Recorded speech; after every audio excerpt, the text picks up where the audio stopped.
അലൈക്കും വറഹ്മത്തുള്ളാ. ബിസ്മില്ലാ അൽഹംദുലില്ലാഹി വകഫ വസലാമുൻ അലാ മൻ ലാ നബിയ്യ ലദീന മുസ്തഫ അമ്മാ ബഅദ്. റബ്ബി ഇശ്റഹ് ലി സദ്രി വയസ്സിർ ലി അംരി വഹ്ലുൽ ഉഖ്ദത മിൻ ലിസാനി യഫ്ഖഹു ഖൗലി. നമ്മളെല്ലാവരും സാധാരണ ജുമുഅ ഖുതുബയിൽ കേൾക്കുന്ന ആയത്താണ് ഇന്നല്ലാഹ യഅ്മുറു ബിൽ അദ്ലി വൽ ഇഹ്സാൻ വഇതാഇ ദിൽ ഖുർബ വയൻഹ അനിൽ ഫഹ്ശാഇ വൽ മുൻകരി വൽ ബഗി യഅഇദുകും ലഅല്ലകും തദക്കറൂൻ. എന്താണ് ഈ ആയത്തിൻ്റെ പ്രാധാന്യം, എന്താണ് ഈ ആയത്തിൻ്റെ സിഗ്നിഫിക്കൻസ് എന്നുള്ളതാണ്. ഉമർ ബിൻ അബ്ദുൽ അസീസ് അധികാരത്തിൽ വന്നതിന് ശേഷമാണ് ഈ ആയത്ത് എല്ലാവരും ഖുതുബയിൽ ഓതണം എന്ന് പറഞ്ഞത്. കാരണം അതിന് മുൻപുണ്ടായിരുന്ന അമവിയാക്കൾ ഭരിക്കുന്ന സമയത്ത് സാധാരണയായി എല്ലാ ഖത്തീബുമാർക്കും കിട്ടിയ നിർദ്ദേശം അവർ അഹ്ലു ബെയ്ത്തിനെ കുറ്റം പറഞ്ഞുകൊണ്ട് എന്തെങ്കിലുമൊക്കെ അവരെ ശപിക്കുന്ന എന്തെങ്കിലും വാചകങ്ങൾ അതിലുണ്ടായിരുന്നു. അപ്പോൾ ഉമർ ബിൻ അബ്ദുൽ അസീസ് എന്ന മഹാനായ ഖലീഫ അദ്ദേഹം വന്ന് ആ ശപിച്ചത് ഇനി ചെയ്യാൻ പാടില്ല, പകരം ഈ ആയത്ത് ഓതണം എന്ന് പറഞ്ഞുകൊണ്ട് ഖത്തീബുമാർക്ക് നിർദ്ദേശം നൽകുകയും പിന്നീട് ജുമുഅ ഖുതുബകളിൽ ഉമ്മത്തിന് മുഴുവനായിട്ട് ഈ ആയത്ത് ഓതുന്ന ഒരു സമ്പ്രദായം നിലവിൽ വരികയും ചെയ്തത്. ഇപ്പോൾ ഇബ്ൻ മസ്ഊദ് റളിയല്ലാഹു അൻഹു പറയുന്നത് ഈ മൊറാലിറ്റിയുമായി ബന്ധപ്പെട്ടുകൊണ്ട് ഇതിനേക്കാൾ കോംപ്രിഹെൻസീവായിട്ടുള്ള അഥവാ ഇത്രയും കാര്യങ്ങൾ ഉൾക്കൊള്ളുന്ന മറ്റൊരു ആയത്തില്ല എന്ന് ഇബ്ൻ മസ്ഊദ് റളിയല്ലാഹു അൻഹു പറയുന്നുണ്ട്. അതുപോലെ തന്നെ റസൂലുള്ളാഹി സ്വല്ലല്ലാഹു അലൈഹി വസല്ലമയുടെ മക്കയുടെ ആദ്യ കാലഘട്ടത്തിൽ ഇതുപോലെ ഒരു ഗോത്ര നേതാവ് അദ്ദേഹത്തിനോട് എന്താണ് ഇസ്ലാം എന്ന് ചോദിച്ചപ്പോൾ റസൂലുള്ളാഹി സ്വല്ലല്ലാഹു അലൈഹി വസല്ലമ മറുപടി പറയുന്നത് ഈ ആയത്ത് വെച്ചുകൊണ്ട് തന്നെയാണ്. അപ്പോൾ എന്താണ് ഈ ആയത്തിന് ഇത്ര സിഗ്നിഫിക്കൻസ്, അല്ലെങ്കിൽ എന്താണ് ഈ ആയത്തിൽ ഇത്രയും ഉൾക്കൊള്ളുന്ന അർത്ഥം എന്നുള്ളതാണ് നമ്മളിന്ന് ചർച്ച ചെയ്യുന്നത്.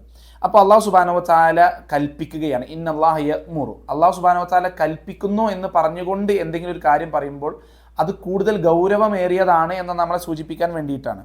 എന്നിട്ട് അല്ലാഹു സുബ്ഹാനഹു വ തആല കൽപ്പിക്കുന്നത് 3 കാര്യങ്ങൾ ചെയ്യാൻ വേണ്ടി കൽപ്പിക്കുന്നു, 3 കാര്യങ്ങൾ അല്ലാഹു സുബ്ഹാനഹു വ തആല വിരോധിക്കുന്നു.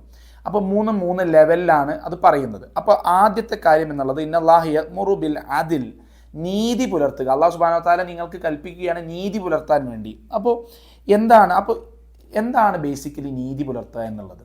അപ്പോൾ ഒരാൾക്ക് കിട്ടേണ്ട ഹക്ക് അഥവാ ഏതൊരാൾക്കും കിട്ടേണ്ടത് എന്താണോ, അർഹിക്കുന്നത് എന്താണോ അത് കൊടുക്കുന്നതിൽ നിന്ന് വിട്ടു നിൽക്കുന്നതാണ് നീതികേട്. അഥവാ അത് എന്താണോ അദ്ദേഹം അറിയിക്കുന്നത് അത് കൃത്യമായി നൽകുക എന്നുള്ളതാണ് നീതി എന്ന് പറയുന്നത്. അപ്പം ഇസ്ലാമിൽ നീതി വളരെ പ്രാധാന്യം അർഹിക്കുന്ന ഒരു കാര്യമാണ്. എന്താണോ ആൾക്ക് ലഭിക്കേണ്ട ഹക്കുകൾ അത് ലഭിക്കേണ്ട അളവിൽ തന്നെ നമ്മൾ കൊടുക്കുക, അത് അവർക്ക് വിട്ടു നൽകുക എന്നുള്ളതാണ്. എത്രത്തോളം എന്ന് വെച്ച് കഴിഞ്ഞാൽ ഇപ്പോൾ അല്ലാഹു സുബ്ഹാനഹു വ തആല പറയുന്നത് വലാ യജ്രിമന്നകും ശനആനു ഖൗമിൻ അലാ അല്ലാ തഅദിലു ഇഅ്ദിലു ഹുവ അഖ്റബു ലിത്തഖ്വ. നമുക്കൊരാളോടുള്ള ദേഷ്യം കാരണം, ഒരു ഈർഷ്യത കാരണം നമ്മൾ എന്ത് ചെയ്യാൻ പാടില്ല, നമ്മൾ അദ്ദേഹത്തിന് നീതി പുലർത്തുന്നതിൽ നിന്നും അത് നമുക്ക് തടസ്സമാവാൻ പാടില്ല എന്നുള്ളത് അല്ലാഹു സുബ്ഹാനഹു വ തആല പറയുന്നതാണ്. അപ്പോൾ നീതി എന്നുള്ളത് എല്ലാവർക്കും കൃത്യമായി നൽകണം. അതോടൊപ്പം നമ്മളെ പഠിപ്പിക്കുന്നത് അതിന് ഇനി നമ്മൾ ആരോടാണോ ഡീൽ ചെയ്യുന്നത് അവരുമായി നമുക്കൊരു ശത്രുത ഉണ്ടെങ്കിൽ എന്നാൽ പോലും അവർക്ക് ലഭിക്കേണ്ട നീതി, നമ്മുടെ ശത്രുക്കളോട് പോലും നമ്മൾ നീതി പുലർത്തുന്നതിൽ നമുക്ക് യാതൊരുവിധ വിട്ടുവീഴ്ചയും ചെയ്യാൻ പാടുള്ളതല്ല എന്ന് ഒന്നാമത്തെ കാര്യം. ഇനി തൊട്ടുടനെ അല്ലാഹു സുബ്ഹാനഹു വ തആല പറയുന്നത് യഅ്മുറു ബിൽ അദ്ൽ വൽ ഇഹ്സാൻ. ഇഹ്സാൻ എന്ന് പറയുന്നതിൻ്റെ അടിസ്ഥാനപരമായിട്ടുള്ള കാര്യം എന്നുള്ളത് നമ്മൾ കൂടുതൽ അവർക്ക് ലഭിക്കേണ്ടതിൽ നിന്നും കൂടുതൽ കൊടുക്കുക, അതുപോലെ തന്നെ നമുക്ക് ലഭിക്കേണ്ട അളവിലുള്ള ഹക്കുകൾ കിട്ടിയിട്ടില്ലെങ്കിൽ പോലും നമ്മൾ അതിൽ തൃപ്തിപ്പെടുക എന്നുള്ളതാണ്. അപ്പോൾ അതിലിനേക്കാൾ തൊട്ട് മുകളിൽ വരുന്നതാണ് ഇഹ്സാൻ എന്നുള്ളത്. ഇപ്പോൾ ഇഹ്സാൻ എന്നുള്ള പല ലെവലുകളുണ്ട്. ഇപ്പോൾ അല്ലാഹു സുബ്ഹാനഹു വ തആലയുമായിട്ടുള്ള ഇഹ്സാനാണ് ഏറ്റവും കൂടിയ അളവിലുള്ള ഇഹ്സാൻ, അല്ലെങ്കിൽ ഏറ്റവും ഹയസ്റ്റ് ലെവലിലുള്ള ഇഹ്സാൻ എന്ന് പറയുന്നത്. അപ്പോൾ ഇഹ്സാനെ പറ്റിയിട്ട് റസൂലുള്ളാഹി സ്വല്ലല്ലാഹു അലൈഹി വസല്ലം പറഞ്ഞത് അൻ തഅബുദല്ലാഹ കഅന്നക തറാ ഫഇൻ ലം തകുൻ തറാ ഫഇന്നഹു യറാക്. നിങ്ങൾ അല്ലാഹു സുബ്ഹാനഹു വ തആല എങ്ങനെയാണ് കാണുന്നത് പോലെ ആരാധിക്കുക. നിങ്ങൾ അല്ലാഹു സുബ്ഹാനഹു വ തആലയെ കാണുന്നില്ലെങ്കിലും അല്ലാഹു സുബ്ഹാനഹു വ തആല നിങ്ങളെ കാണുന്നുണ്ട് എന്നുള്ളത്. അപ്പോൾ ഇതാണ് ഇഹ്സാൻ്റെ ഏറ്റവും ഔന്നത്യമുള്ള ലെവൽ എന്ന് പറയുന്നത് അല്ലാഹു സുബ്ഹാനഹു വ തആലയുമായിട്ടുള്ള ഇഹ്സാനാണ്. ഇനി ഇഹ്സാൻ നമുക്ക് നമ്മുടെ മാതാപിതാക്കളോട്, അതായത് അല്ലാഹു സുബ്ഹാനഹു വ തആല കഴിഞ്ഞാൽ പിന്നെ മഖ്ലൂക്കുകളുമായിട്ടുള്ള ഇഹ്സാനുണ്ട്. ആ ഇഹ്സാനാണ് നമ്മൾ ബേസിക്കലി നമ്മൾ മനസ്സിലാക്കേണ്ടത്. അവർക്ക് അർഹിക്കുന്നതിനേക്കാൾ കൂടുതൽ കാര്യങ്ങൾ ചെയ്തു കൊടുക്കുക, മറ്റുള്ളവരോട് കൂടുതൽ നന്നായി പെരുമാറാൻ ശ്രമിക്കുക എന്നുള്ളത് ഇതെല്ലാവർക്കും സാധിക്കണം എന്നില്ല. ഈ പറയുന്ന എനിക്കടക്കം സാധിക്കാത്തൊരു കാര്യമാണ്. അതായത് മറ്റുള്ളവർക്ക് എന്താണോ ലഭിക്കേണ്ടത് അത് ഇതിലും നീതിയേക്കാൾ മുകളിൽ നിൽക്കുന്ന, അഥവാ അവർക്ക് ലഭിക്കേണ്ട ഹക്കുകളിൽ നിന്ന് കൂടുതൽ നൽകുക, നമുക്ക് ലഭിക്കേണ്ട ഹക്ക് കിട്ടിയില്ലെങ്കിൽ പോലും നമ്മൾ അതിൽ തൃപ്തിപ്പെടുക എന്നുള്ളത്. ഇതാണ് ഇഹ്സാൻ എന്ന് പറയുന്നത്. ഏറ്റവും ഇബ്ൻ സീരീൻ എന്ന് പറയുന്ന പണ്ഡിതൻ അദ്ദേഹം കൊടുക്കുന്ന ഡെഫിനിഷൻ എന്നുള്ളത് അതിൽ എന്ന് പറയുന്നത് നമ്മുടെ സ്വകാര്യ ജീവിതവും നമ്മളെ പബ്ലിക് ജീവിതവും ഒരുപോലെ ആവുക എന്നുള്ളതാണ്. എന്നിട്ട് അദ്ദേഹം പറയുന്നത് ഇഹ്സാൻ എന്ന് പറയുന്നത് നമ്മുടെ സ്വകാര്യ ജീവിതം നമ്മുടെ പബ്ലിക് ജീവിതത്തിനേക്കാൾ മുന്തി നിൽക്കുക, മികച്ചതായി നിൽക്കുക എന്നതാണ് ഇബിൻ സീരീൻ എന്ന് പറയുന്ന പണ്ഡിതൻ കൊടുത്തിട്ടുള്ള ഡെഫിനിഷൻ. ഇനി അതിൽ കഴിഞ്ഞു, ഇഹ്സാൻ കഴിഞ്ഞു, ഇനി അടുത്ത ലെവലാണ് ഈറ്റാ ഇദിൽ ഖുർബ എന്ന് പറയുന്നത്. അപ്പോൾ ഈറ്റാ ഇദിൽ ഖുർബ എന്ന് പറയുന്നത് നമ്മുടെ ഏറ്റവും അടുത്ത് നിൽക്കുന്ന നമ്മുടെ കുടുംബത്തിലുള്ളവരും നമ്മുടെ സുഹൃത്തുക്കളും ഒക്കെ ആയിട്ടുള്ള ആളുകൾക്ക് അതിനേക്കാൾ കൂടുതൽ മികച്ചതായിട്ടുള്ള കാര്യങ്ങൾ ചെയ്തു കൊടുക്കുക. അതായത് അതിൻ്റെയും ഇഹ്സാൻ്റെയും മുകളിൽ നിന്നുകൊണ്ട്. ഇപ്പോൾ റസൂലുള്ളാഹി സ്വല്ലല്ലാഹു അലൈഹി വസല്ലം പറയുന്നുണ്ട്, ആർക്കെങ്കിലും കൂടുതൽ കാലം ജീവിക്കണമെങ്കിലും അതുപോലെ കൂടുതൽ സമ്പത്ത് നേടണമെങ്കിലും ചെയ്യേണ്ടത് നമ്മുടെ കുടുംബങ്ങളോട്, നമ്മുടെ ഏറ്റവും അടുത്ത് നിൽക്കുന്ന കുടുംബങ്ങളോട് നന്നായിട്ട് പെരുമാറുക, അല്ലെങ്കിൽ നന്നായിട്ട് നിൽക്കുക, വർത്തിക്കുക എന്നുള്ളതാണ്. അപ്പോൾ അവർക്ക് അവിടെ നമ്മൾ അതിലല്ല, മറിച്ച് അവർക്ക് എന്താണോ നമ്മുടെ കയ്യിൽ നിന്ന് എക്സ്ട്രാ ചെയ്തു കൊടുക്കാൻ പറ്റുന്നത് ഇത് ചെയ്തു കൊടുക്കുക എന്നുള്ളത്. അപ്പോൾ കുടുംബത്തിന് വേണ്ടി പണം ചിലവാക്കുന്നതും കുടുംബത്തിന് വേണ്ടി നന്നായി നിൽക്കുന്നതും നമുക്ക് അൾട്ടിമേറ്റ്ലി നമ്മുടെ ആയുസ് വർദ്ധിക്കാനും നമ്മുടെ സമ്പത്ത് വർദ്ധിക്കാനും മാത്രമേ അത് ഉപകരിക്കൂ. അതിനേക്കാൾ മികച്ചതായിട്ടുള്ള മറ്റൊരു കാര്യം തന്നെ ഇല്ല എന്ന് നമ്മൾ മനസ്സിലാക്കുക. അപ്പോൾ ഈ 3 കാര്യങ്ങൾ ഓരോ ഘട്ടമായിട്ട് അല്ലാഹു സുബ്ഹാനഹു വ തആല നമ്മളോട് ചെയ്യാൻ വേണ്ടി, ഓരോ ലെവലിലേക്ക് എത്താൻ വേണ്ടി കൽപ്പിക്കുകയാണ്. നമ്മൾ ആ ലെവലിലേക്ക് എത്താൻ വേണ്ടി ശ്രമിക്കുക. നമുക്ക് എത്രത്തോളം നമുക്ക് എത്താൻ കഴിഞ്ഞില്ലെങ്കിൽ പോലും അത് ആണ് അൾട്ടിമേറ്റ്ലി നമ്മൾ ചെയ്യേണ്ടത് എന്നുള്ളത് നമ്മുടെ മനസ്സിലുണ്ടാവും. അതാവുമ്പോൾ നമുക്ക് സാഹചര്യം അനുസരിച്ച് നമ്മൾ ശ്രമിച്ചുകൊണ്ടേ ഇരിക്കുക എന്നുള്ളതാണ്.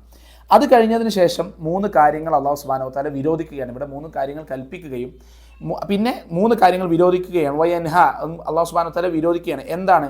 അനിൽ ഫഹ്ശാഇ വൽ മുൻകരി വൽ ബഗി.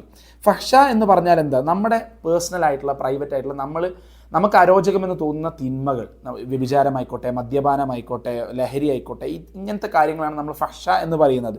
അപ്പോൾ നമ്മുടെ വയറിനെയും നമ്മുടെ ഗുഹ്യാവയവങ്ങളെയും സന്തോഷിപ്പിക്കാൻ വേണ്ടി നമ്മൾ ചെയ്യുന്ന തെറ്റായ പ്രവണതകൾ, അല്ലെങ്കിൽ പേഴ്സണലായിട്ടുള്ള വളരെ ഡിസ്ഗസ്റ്റിംഗ് ആയിട്ടുള്ള ചില തെറ്റുകളാണ് നമ്മൾ ഫഹ്ശ എന്ന് പറയുക. ഇതാണ് അല്ലാഹു സുബ്ഹാനഹു വ തആല ആദ്യം നമ്മളോട് വിരോധിക്കാൻ വേണ്ടിയിട്ട്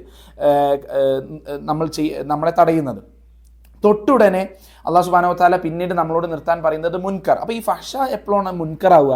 മുൻകർ എന്ന് പറയുന്നത് നമ്മൾ ഈ ചെയ്യുന്ന തിന്മകളെ നമ്മൾ പബ്ലിക്കാക്കി, നമ്മൾ അതിനെ നോർമലൈസ് ചെയ്തുകൊണ്ട്. ഇപ്പോൾ ഒരു തെറ്റ് ചെയ്യുക എന്നുള്ളത് നമ്മൾ തീർച്ചയായിട്ടും വളരെ മോശപ്പെട്ട ഒരു കാര്യമാണ്. പക്ഷെ ആ മോശപ്പെട്ട കാര്യം ഞാൻ ചെയ്തു എന്ന് പറഞ്ഞുകൊണ്ട് മറ്റുള്ളവരുടെ മുന്നിൽ വന്ന് ആളാവാൻ വേണ്ടിയിട്ടൊക്കെ വന്ന് അത് പബ്ലിക്കാക്കുക. അതായത് എനിക്കൊരു കുറ്റബോധവുമില്ല, അതൊക്കെ ഇവിടെ നോർമലാണ്, അതിവിടെ എല്ലാവരും ചെയ്യുന്ന കാര്യമാണ്, അതൊന്നും ഒരു വിഷയമുള്ള കാര്യമല്ല എന്നുള്ള രീതിയിൽ അവതരിപ്പിക്കുന്നതിനെയാണ് മുൻകർ എന്ന് പറയുന്നത്. അത് വളരെ അല്ലാഹു സുബ്ഹാനഹു വ തആല നമുക്ക് പുറത്തു തരാൻ സാധ്യതയില്ലാത്ത, അല്ലെങ്കിൽ പുറത്തു തരാനുള്ള ആ ഒരു സാധ്യത കൂടി നമ്മൾ തടയുന്നതിന് തുല്യമാണ് നമ്മൾ ചെയ്യുന്ന തെറ്റുകൾ നമ്മൾ പബ്ലിക്കാക്കിക്കൊണ്ട് ചെയ്യുക എന്നുള്ളത്. അപ്പോൾ ഇതാണ് അല്ലാഹു സുബ്ഹാനഹു വ തആല രണ്ടാമതായിട്ട് പറയുന്നത് ഇനി നമ്മളോട് ചെയ്യരുത് എന്നാവശ്യപ്പെടുന്നത്. മൂന്നാമത്തതാണ് ഏറ്റവും കൂടിയ ലെവൽ എന്നുള്ളത് ബഗി, അഥവാ നമ്മൾ മറ്റുള്ളവരുടെ ഹക്ക് പിടിച്ചടക്കിയത്. അതായത് നേരത്തെ പറഞ്ഞത് മറ്റുള്ളവർക്ക് കൊടുക്കാനുള്ള ഹക്ക് നമ്മൾ കൊടുക്കുന്നില്ല, അല്ലെങ്കിൽ കൊടുക്കേണ്ട അളവിൽ കൊടുക്കേണ്ട അളവിനേക്കാൾ കൂടുതൽ കൊടുക്കണം എന്നുള്ളതൊക്കെ പറയുമ്പോൾ ഇവിടെ അല്ലാഹു സുബ്ഹാനഹു വ തആല മറ്റുള്ളവരുടെ ഹക്കിനെ പിടിച്ചു വെക്കുന്നത്, അഥവാ മറ്റുള്ളവരെ ഉപദ്രവിക്കുകയും മറ്റുള്ളവർക്ക് ലഭിക്കേണ്ട കാര്യങ്ങൾ ലഭിക്കാതെ അവർക്ക് കിട്ടേണ്ടതും കൂടി നമ്മൾ പിടിച്ചടക്കുന്ന അവസ്ഥ വരുന്നതിനെയാണ് ബഗി എന്ന് പറയുന്നത്. എന്നിട്ട് അല്ലാഹു സുബ്ഹാനഹു വ തആല പറയുന്നു, യഇലുക്കും ലഅല്ലക്കും തദക്കറൂൻ, നിങ്ങൾക്ക് ചിന്തിക്കാനും വേണ്ടിയിട്ടുള്ള ഒരു മൗഇള, അഥവാ നമ്മളെ മൂവ് ചെയ്യാൻ പറ്റുന്ന രീതിയിലുള്ള, നമ്മളെ ചിന്തിപ്പിക്കാൻ പറ്റുന്ന രീതിയിലുള്ള ഒരു പ്രഭാഷണത്തെയാണ് വഅൽ എന്ന് പറയാം. അപ്പോൾ അത്തരത്തിലുള്ള ഒരു മൗഇളയാണ് അല്ലാഹു സുബ്ഹാനഹു വ തആല ഇവിടെ പറഞ്ഞിട്ടുള്ളത്. അപ്പോൾ ഇത്രയും കാര്യങ്ങൾ ഉൾക്കൊള്ളുന്ന വളരെ മഹത്തായ, നമ്മളെ കാര്യങ്ങൾ ഇരുത്തി ചിന്തിപ്പിക്കേണ്ട ഒരു ആയത്താണ്. നമ്മൾ സാധാരണയായി ഖുതുബകളിൽ ജസ്റ്റ് കേട്ട് പോകുന്ന ഒരു ആയത്ത് എന്നുള്ള നിലക്ക് നമ്മളിത് മനസ്സിലാക്കണം, നമ്മളത് കൂടുതൽ ചിന്തിക്കേണ്ടതുണ്ട് ഈ ആയത്തിനെ പറ്റി എന്നുള്ളത്. അല്ലാഹു സുബ്ഹാനഹു വ തആല നമ്മെ കാര്യങ്ങൾ ഉൾപ്പെടുത്തി അനുഗ്രഹിക്കുമാറാകട്ടെ. വാഖിർ ദഅ്വാനാ അൽഹംദുലില്ലാഹി റബ്ബിൽ ആലമീൻ. അസ്സലാമു അലൈക്കും വറഹ്മത്തുള്ളാഹി വബറകാതുഹു. الله الملك الحق ولا تعجل بالقرآن من قبل أن يقضى إليك وحيه وقل رب زدني علما.